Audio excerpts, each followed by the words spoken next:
নমস্কার, আপনারা দেখছেন কার্টুনের পাঠশালা। আজকে আপনারা শুনবেন ছোট্ট টিমি এবং সুসি নামের দুই বন্ধুর গল্প।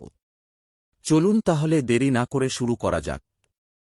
হারমনি হিলসের প্রফুল্ল শহরে টিমি এবং সুসি বসবাস করত, যারা তাদের কৌতুকপূর্ণ কাজের জন্য পরিচিত ছিল।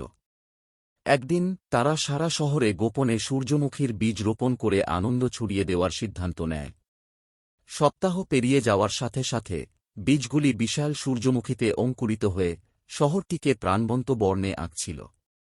লোকেরা আনন্দ পেত তাদের এ কাজ দেখে, এবং ফুলের পাশাপাশি তাদের উদারতা ফুটে উঠত। কিন্তু তারপরে একটি ঝড় তাদের সুন্দর সৃষ্টিকে ধ্বংস করার হুমকি দেয়। টিমি এবং সুসি শহরে সমাবেশ করেছিলেন, এবং তারা একসাথে সূক্ষ্ম সূর্যমুখী রক্ষা করার জন্য অস্থায়ী আশ্রয় তৈরি করেছিলেন। সবাই মিলে এবং সংকল্পের মাধ্যমে তারা দিনটিকে বাঁচিয়েছে, প্রমাণ করে যে দয়ার ক্ষুদ্রতম কাজটিও ভয়ঙ্কর ঝড়ের মোকাবিলা করতে পারে। সূর্যমুখী আরও একবার লম্বা হওয়ার সাথে সাথে শহরটি তাদের আকার এবং পরিবর্তন উদযাপন করেছে। টিমি এবং সুসি শিখেছিলেন যে প্রতিকূল সময়ে বন্ধুত্ব এবং উদারতা প্রস্ফুটিত হতে পারে, সবাইকে মনে করিয়ে দেয় যে একসাথে তারা তাদের পথে আসা যে কোনো চ্যালেঞ্জকে অতিক্রম করতে পারে।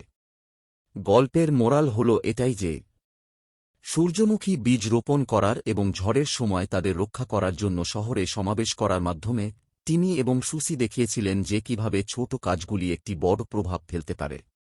গল্পটি শিশুদের এবং প্রাপ্তবয়স্কদের একইভাবে একসাথে চ্যালেঞ্জের মুখে স্থিতিস্থাপক হওয়া এবং যেখানেই সম্ভব আনন্দ ছড়িয়ে দেওয়ার গুরুত্ব শেখায়। এখানেই শেষ করছি আজকের গল্প। আমার দেখা হবে পরের গল্পে। আপনারা ভালো থাকবেন।